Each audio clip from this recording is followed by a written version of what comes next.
The following is a class on the Srimad-Bhagavatam, 7th Canto, 9th Chapter, text number 11, given by His Divine Grace, A.C. Bhaktivedanta Swami Prabhupada, recorded in August of 1968 in Montreal, Canada. Naivatmana prabhurayang nijalabha purna manang janada vidusu karuna vrinite jajjano bhagavati vidadhita manam tatya atmane pratimukassa jatha mukhasri. Now, in the previous verse, it has been explained that neither any material opulence nor a qualified Brahmin with 12 high qualifications can satisfy the Lord simply by such acquisition. One can satisfy the Lord simply by love and devotional service. Why?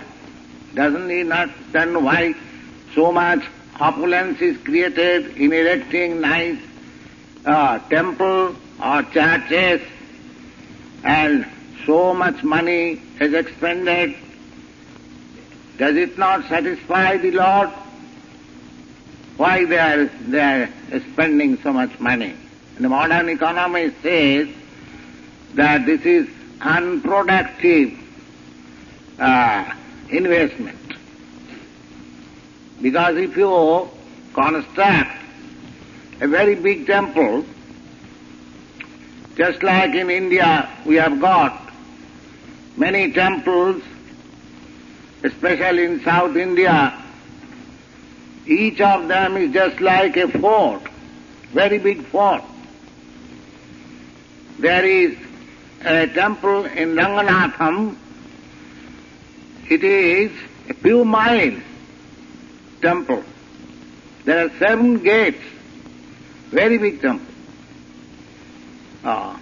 Many other temples. Similarly, in your country also, there are many nice churches.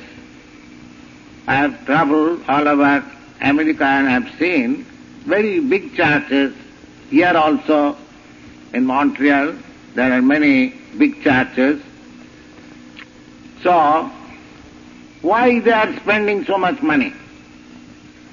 Although in the modern economy still say it is non-productive investment. So, this church building or temple building or mosque building is coming down from time immemorial. People are investing their money, hard-earned money. Why? Uselessly, non-productive? No. They do not know. They do not know how much productive that is. Therefore, in this godless civilization, they have stopped building nice, decorated. In Vrindavan, there is a temple of Govindaji that was 7-storied. 4 stories was broken by Aurangzeb on political grounds. Still, 3 stories are still remaining. If somebody goes there, he will see how wonderful workmanship is there in that temple. So, does it mean that those kings or rich men, they were all fools? Simply, at the present moment, we are very intelligent? No, they are not fools. That is explained in the Prahlad Maharaj's prayers. Naivatmana prabhuraya nijalabha purna. You cannot satisfy the Supreme Lord by constructing a nice temple, but he still is satisfied. Still is satisfied. He is Nijalabha Purna. He is fully satisfied in himself because he has no want. We are in want.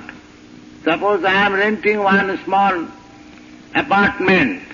If somebody says, Swamiji, come on, I shall construct a very nice palatial temple. Come here. Oh, I shall be very much obliged. But does Krishna or God is like that? He can construct so many nice planets, not only one, two, but millions and billions, with so many nice oceans and hills and mountains and forests and full of living entities. And why he is hankering after a temple constructed by me? No, that is not the fact. The fact is that these fools, these rascals, who are thinking that this world is for their enjoyment, this money belongs to him. It is stated here, avidusha. Avidusha means rascal, without any education. Without any education, they have got all these university degrees, and without education, yes. Why? Because they have no spiritual education. So avidusha. So, manang janad avidusha koruna pranite. When Krishna says or God says that give me this, just like he is begging from Bali Maharaj, Bhavande, my dear king, will you give me a little land? So his spiritual master, he was a demon. He forbade Bali Maharaj not to promise because he is Vishnu. He will take everything from you. That's a nice story. Some of you know how Bali Maharaj became a great devotee of the Lord. Now here it is stated that manang janad avidusha koruna pranite. Whatever he wants from any person, provided he is a devotee, the Lord does not accept anything from non-devotee. That is clearly stated in Bhagavad Gita. Patram puspam phalam toyam jomi bhaktya prajachyat. Here it is stated, Nijalabha Purna. He is so opulent that he has no hankering. Complete. Saraisajya Purna. He is complete with full six opulences. He is the richest. He is the wisest. He is the most famous. He is the most strong, influential, and renowned starter. Everything is complete there. Then why he is asking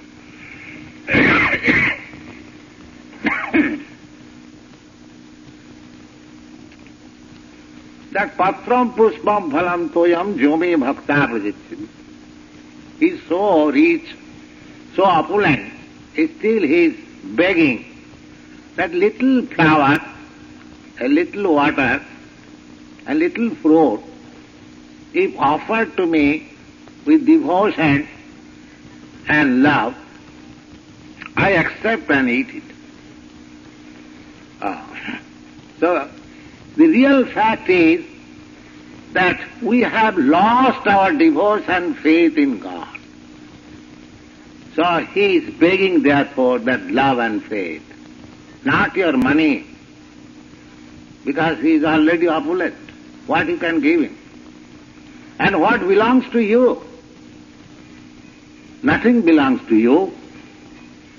You come from the womb of your mother open-handed, and when you die, you go open-handed. So what does it belong to you? Nothing belongs to you. That's a fact. Simply by illusion, you come here for some days and you think this is mine. That's all. This is called Maya. Actually, nothing belongs to you. Everything belongs to God or Krishna. But you claim that it belongs to you. That is your Maya. Therefore, here it is said, Manam Janad Avidusa Korunabrinat. Out of his causeless mercy, he begs sometimes, give me this. Just like sometimes father asks his child, my dear boy, will you kindly give me a little cake from your portion? And if the child is very fond of her, immediately gives. And sometimes he refuses, no, I shall not give it. Similarly, Krishna is full. Why is begging? He is begging your love, that's all. Whenever Krishna wants some service from you or begs something from you, it does not mean that he is in need of it. He is not in need of it. But he is in need of your love because you have forgotten how to love God, how to love Krishna. That he is practicing. There is a story that some sannyasi went to a householder, because a sannyasi goes to a householder for begging. They are begging also like that. They are not beggars. But they introduce as beggars so that the householder may receive and take some advantage of his knowledge. He is not beggar. So one beggar went to a householder and the housewife said, this beggar has come from door to door, give him some asses. So the sannyasi replied, all right, give me some asses, just begin your charity. Just begin your charity. So similarly, Krishna, when he wants, give me a little flower, a little fruit, a little water, it does not mean that he is begging. He is just inducing me to the practice of offering everything which belongs to Krishna. Ishavasamidam sadvam jatkinchit jagatyam jagat tena tattena bhunjita madhita kasvati dhanam. The Ishopanishad instructs us that everything that is within your vision, it belongs to Isha, the Supreme Lord. Whatever you see, whatever you have got, that does not belong to you. It belongs to God. Tena tattena bhunjita. This is the first verse in Ishopanishad. Tena tattena bhunjita. You can simply enjoy whatever is given to you as prasadam. Madhita kasvati dhanam. Don't touch any other's property. This is the instruction of Ishopanishad.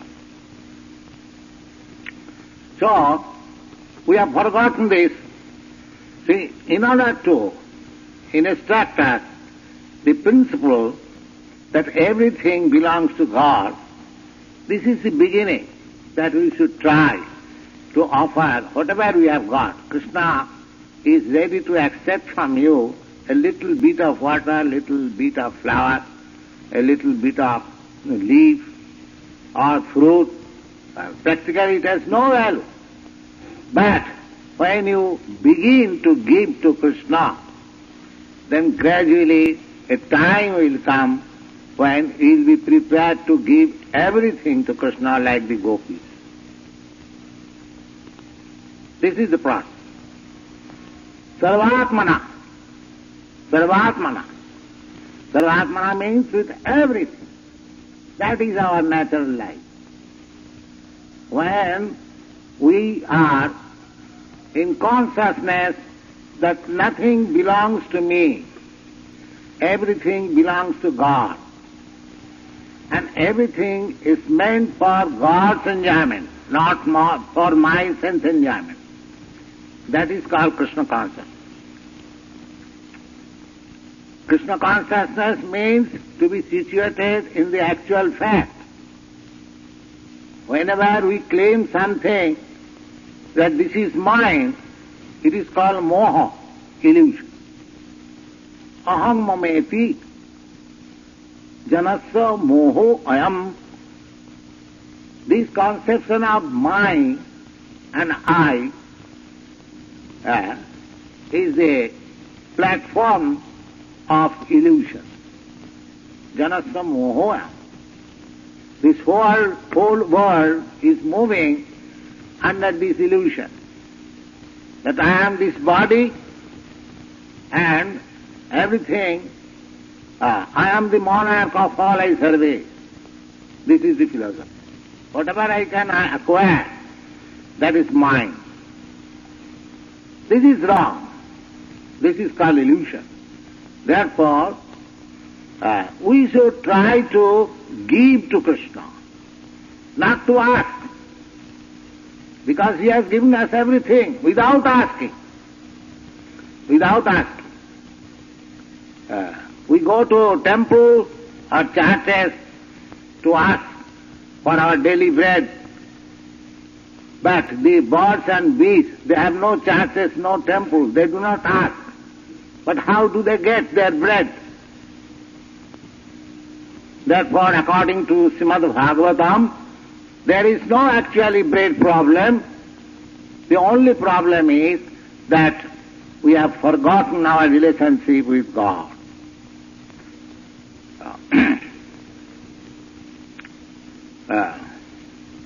Whatever tasaiva heta prajateta kovida. Therefore, the instruction of Bhagavad is just try to revive your lost relationship with God or Krishna. That relationship is never extinguished, but sometimes it is covered. Just like a crazy boy forgets his father and mother and home, goes away. But the relationship between the son and the parents cannot be lost. As soon as the son comes back, the parents receive him very nicely. Similarly, we are all sons of the Supreme Lord. We have forgotten our Father, we have forgotten our relationship, and we are loitering in this material world as helpless. And if we revive our consciousness, our Krishna consciousness, that my home is in the spiritual world, I am a foreigner in this material world, just like a foreigner is traveling from one place to another. Similarly, I am also changing my body from one body to another, one planet to another, but there is no permanent settlement anywhere in this material world. This is our condition. So, Krishna consciousness means to be rightly situated in the original consciousness that we are all sons of God, Krishna. We have got eternal relationship with Him, and He is the richest, the most opulent. As a rich man's son has no scarcity, no want. Everything is supplied amply. Just like the American. They are American or many other Western countries, the young men, they belong to a rich nation, so practically they have no want. But still, why they are becoming hopeless and confused? Because this material want is not all. There is spiritual want. Unless the spiritual want is fulfilled, unless the spiritual relationship is re-established, nobody can be happy. So in order to make us happy, Krishna says that begin with little flower, little water, or little fruit, and try to offer me. Jajjad manang avidisa karunabnite jajjajjano bhagavate vidadhita manam tacha atmane pratimukhassa jatha mukhasri. Just like if you decorate your face very nicely, how your face has become beautiful, you cannot see. You cannot see. But as soon as you bring one mirror before your face, you see that in the mirror the reflection of your face is very nicely decorated. The same example is given here. We are reflection. We are reflection of God. Just like in the Bible it is said, man is made after God. God is not made after man. That is a mistake. The modern atheist class of men, they suggest that we manufacture a form of God according to our own form. Just like Krishna and Radha, the picture is there. They allege that we have made a Krishna form, may be very beautiful, according to my form. But actually it is not. The biblical truth is that man is made after God. Because we are sons of God, therefore God has got two hands, you have got also two hands. Just like your father has got two hands, and you have got two hands. So you are made according to the body of your father. Not that your father's body is made after your body. This is rationality. Similarly, God's body is not made according to your body. But your body is made according to God's body. But this body is material, therefore we have to change. When we come to the spiritual platform, we get as good a body as that of Krishna, which is eternal, full of bliss and full of knowledge. This is called Krishna consciousness. Now here it is said, Jajjad jano bhagavate vidadhita mana. Whatever you are offering to Krishna, practically, we see that we are offering so many nice foodstuffs to Krishna. But Krishna, apparently it appears that Krishna has not eaten. The prasadam is distributed among the devotees. Similarly, whatever is offered to the Supreme Lord, He is not in need of it, but he accepts it. He spiritualizes it, and it is meant for you. You are gainer. Whenever there is some special function to offer some nice food stuff to the Lord, you can take the prasadam. The actual gainer you are. But you are gainer in both ways. You taste very nice food stuff, at the same time you regain your spiritual consciousness. So jajjad jano bhagavate vidadhitaman. Whatever honor, respect or presentation is given to the Lord, it is enjoyed by Him. It is enjoyed by Him. So how it is so? Just it's the same example, just like you decorate your face, but you cannot see directly how your face is beautiful, but when you put your mirror before the face, on the reflection you see very nice decoration.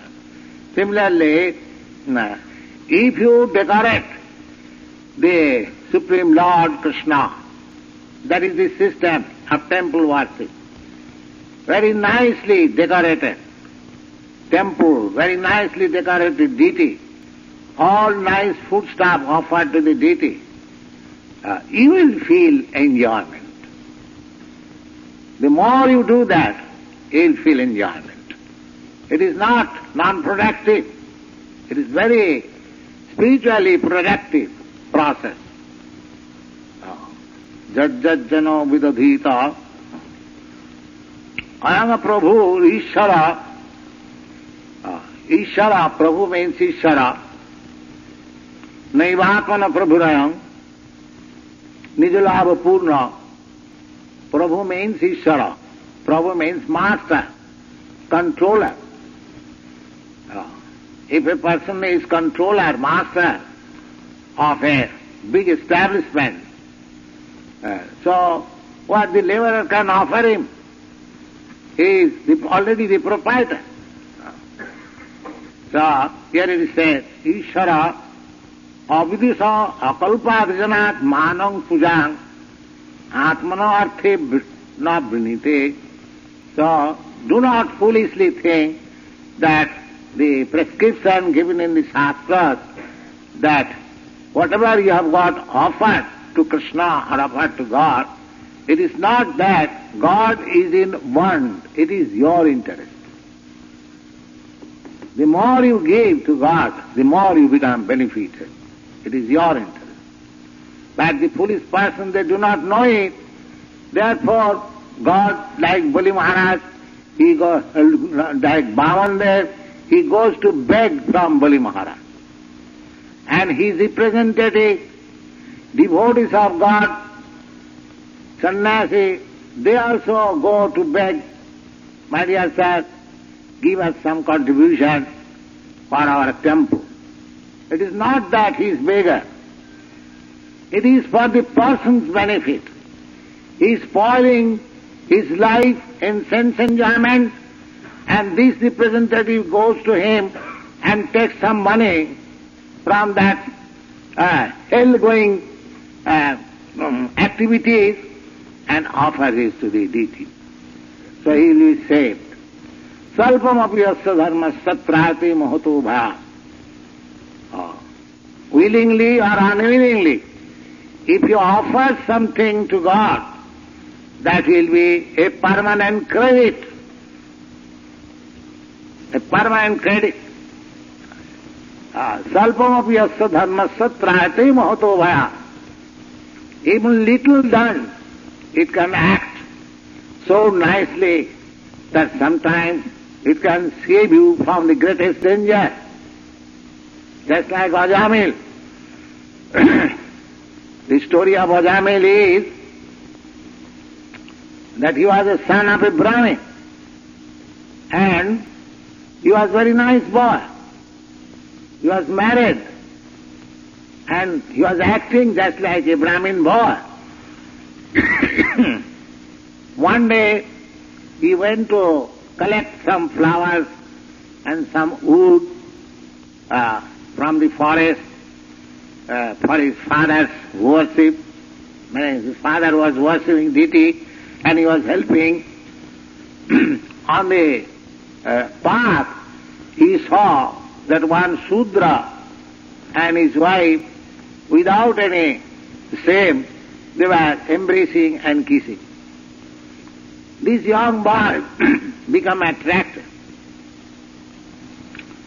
Therefore, this system that loving exchange or affairs should not be exhibited on the street. This is not very civilized form.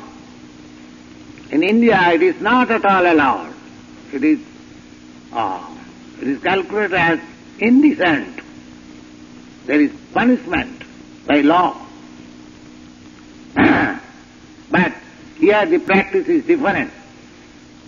But why it is so strict according to Vedic scripture? Here is the example. A young man was passing, another young man and girl was embracing. Naturally he became excited. And of course this kind of embracing and kissing on the public street is done not by any high class. So he was a Shudra. So this Ajamil was standing there, and the Shudrani, the Shudra woman, also called, and he became more excited, and he embraced and kissed her, and gradually became attracted to her, and he left his wife and home and father and mother, then became drunkard and everything for that prostitute. At the last moment, when he was old enough, when he could not earn, he could not cheat to bring money, the man, Ajamil, was thrown in the street by that woman, because he was not his legalized wife. She was prostitute, so did not like him. But this man had a youngest son whose name was Nara. So when he was in precarious condition, he was just asking his youngest son, Narayan, my dear boy, please come here. And by citing this word Narayan, he remembered the same Narayan whom he worshipped in his early age. Just see. Because under the direction of his father, as a Brahmin boy, he was being trained up to become a devotee of Narayan. But unfortunately, he was misled by a prostitute.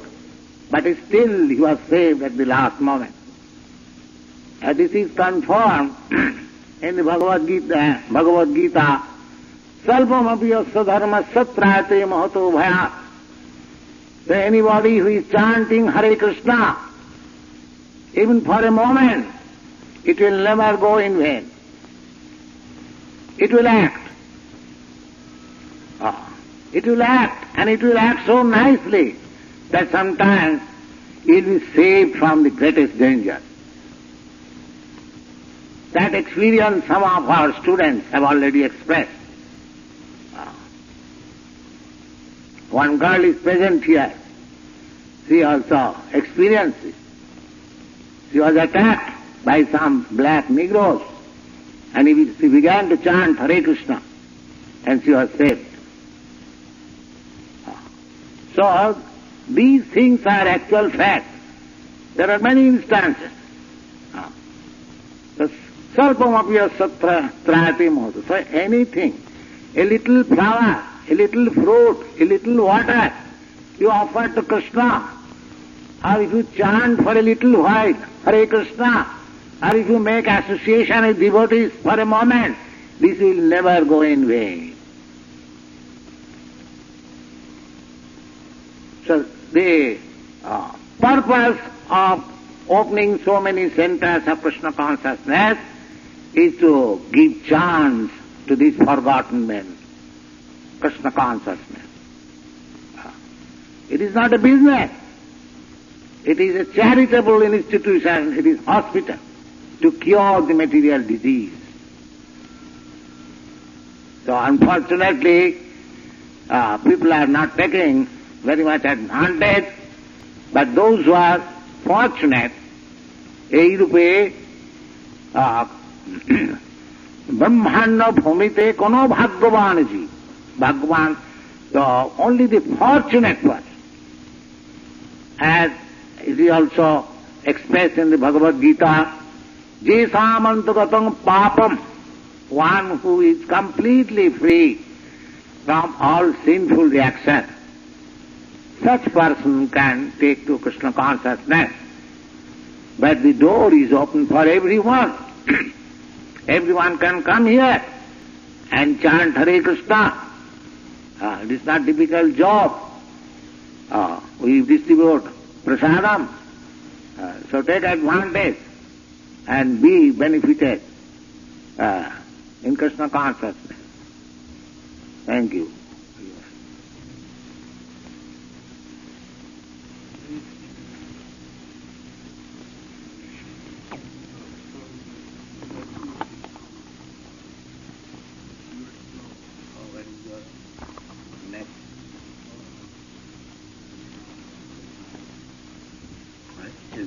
All right. Then? When a living entity becomes purified, he is called Satchit Ananda. He has perfect knowledge. And Krishna is also Satchit Ananda. But is that knowledge the same? No. A living entity is subjected to be deluded by Maya. But Krishna is not deluded by Maya. That is the difference between Krishna and living.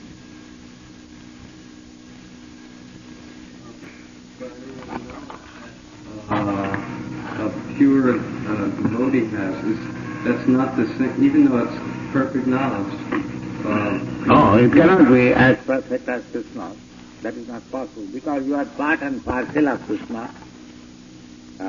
Just like the drop of ocean water and the vast mass of water, quantitatively they are different. Qualitatively they are one. Similarly, Krishna has knowledge and you have knowledge. But the quantity of Krishna's knowledge and your knowledge is different. He is full of all knowledge. You are almost full of all knowledge, but not exactly like Krishna. And especially in your conditional life, you are covered. All your knowledge is covered. Even that fragmental knowledge is also covered. Therefore we are in illusion. Because we are fragmental, therefore we are subjected to be covered by the illusory spell. Just like the sky and the sun. Sometimes there is covering by cloud. The cloud covers a few miles, or the cloud covers the eyes of living entities like us. But the cloud does not cover the sun or the whole sky. That is not possible. But a fragmental portion of the sky is covered by cloud, and because we are very teeny, if the cloud is spread only for 10 miles, we think now the sun is covered. The sun is never covered.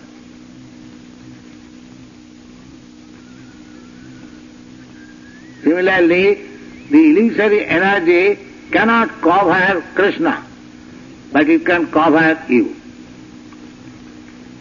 And we are in this covering condition Therefore you have forgotten our relationship with Krishna. Now we have to uncover by Krishna's grace. Or we'll have to go to the sunlight. It is not that the sun is covered by cloud. Where there is no cloud, if you go there, you will get full advantage of the sunlight. Similarly, you have to search out place where there is no cloudy understanding. There must be clear understanding. Then you will find yourself satisfied in the light.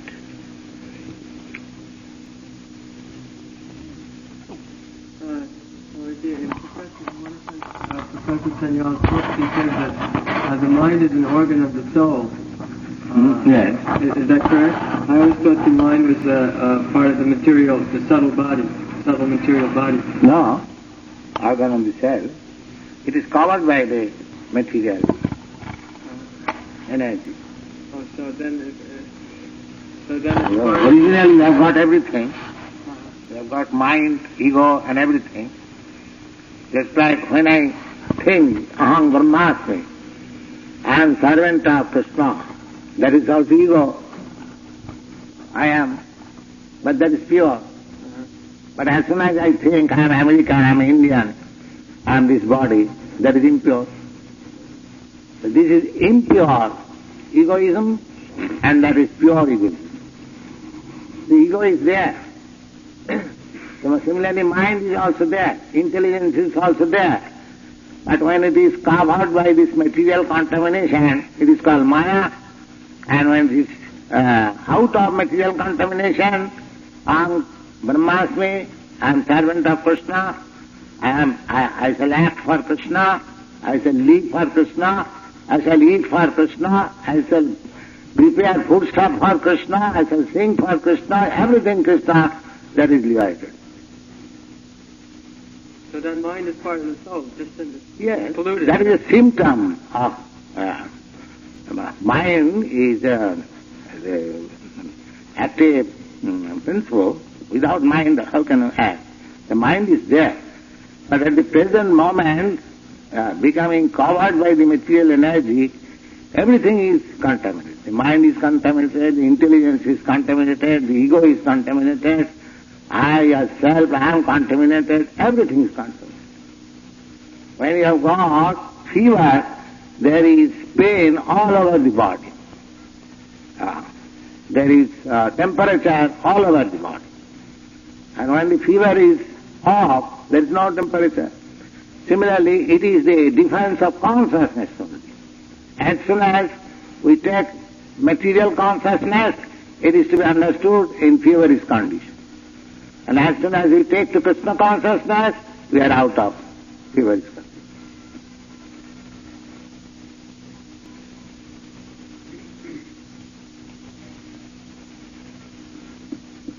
You want to ask?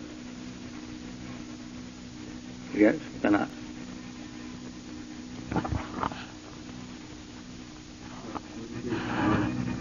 What is the material elements are described, mind, intelligence, and false ego. What is that mind? That material mind. In other words, is a spiritual mind and a material mind?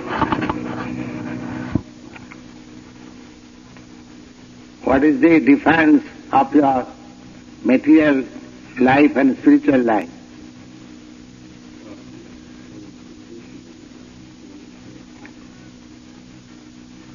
That is the difference between material mind and spiritual mind. Because you are thinking that you are this body, this is material conception. Therefore everything is material. Mind, intelligence, and identification, everything material. Similarly, if you think, that thinking means mind, that you are Krishna, that everything is spiritual. That we have to practice. That is Krishna consciousness. We have to keep ourselves always in Krishna consciousness. Ihajasya Hare Das. And what is Krishna consciousness? Krishna consciousness means to iha. Iha means desire. Desire is a function of mind. So iha means desire. So what is that desire? Ihajasya Hare Dasi. Anyone whose desire is to engage himself in the service of Krishna. So, whole Krishna consciousness activity is purification of the mind, of the intelligence, of the ego, everything, purifying process. Sarvapadi vininmuktam tatparatena nirmalam. The impurification is that upadhi, designation. I am thinking, I am American, I am Indian. This is designation. Actually, spirit soul is neither American, nor Indian, nor Hindu, nor Muslim. So one has to get out of this entanglement, material entanglement. Sarvapadi vinimam tatparatena nirmalam. And how one can become purified? Tatparatena, when he identifies himself, Aham Brahmasmi, I am servant of Krishna, I am Brahma, I am pure self, I am not matter, I am not this body. This is the stage of purification. And when one is purified, then Rishikena Rishikesa Sevanam Bhaktivedanta. Rishik means senses. The mind is also one of the senses. There are 11 senses. 5 senses carrying knowledge and 5 senses working. And mind is the center. The mind is also accepted as sense. So Rishikena Rishikesa Sevanam, when your purified senses are applied in the service of the master of the senses, Rishikesh, that is called bhakti. This is the definition of bhakti. So, mind requires that you are thinking that I shall decorate Krishna in such a way. There is a function of mind. And as soon as you think that I shall decorate my such and such person in this way, that is Maya. So mind is there. Sometimes it is acting for Maya, and when it is acting for Krishna, then it is purified.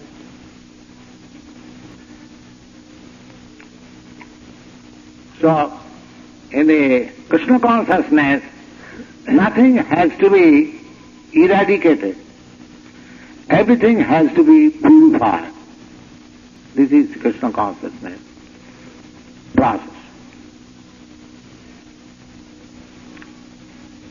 Yes? About the Godhead, some people can remember their past lives. Some people can remember their past lives. Yes. The mind. Yes. I thought the mind was left behind. No. Actually, mind carries you to the next body. The mind goes with you. The material mind, material ego, material intelligence becomes nil when you are completely liberated. But at that time your spiritual mind acts. It is not very difficult to understand. Somebody is acting under the impression, just like one of our students, he was acting under the impression that he is Frenchman and doing something subversive, and now he is thinking that I am Krishna. He has stopped all this nonsense.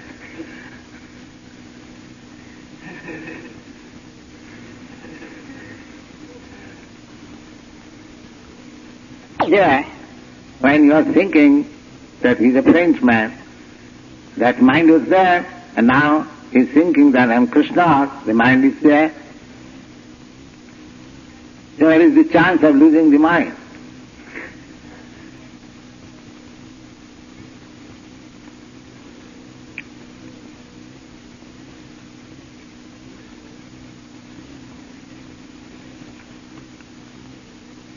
You want to question anything?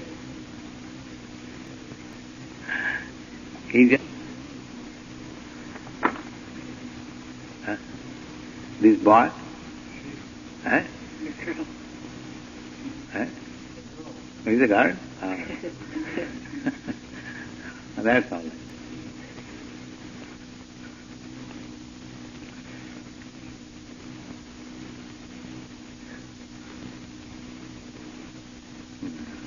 So, any other questions? Other answers? Yes? But I understand how materialistic people, if they have material minds, they can remember their past lives. Material mind has to be treated by spiritual medicine. Then the material mind will be spiritual.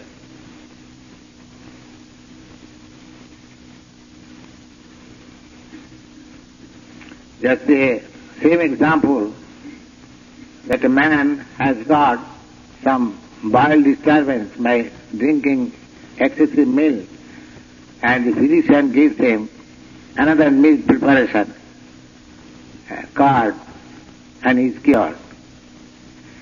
Similarly, the Krishna Consciousness movement is just to treat the mind by Krishna engagement. Then he becomes freed from material contamination. And actually it is happening.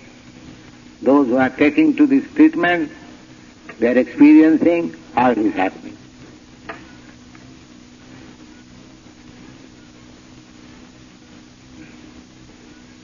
The door is closed, right? Open.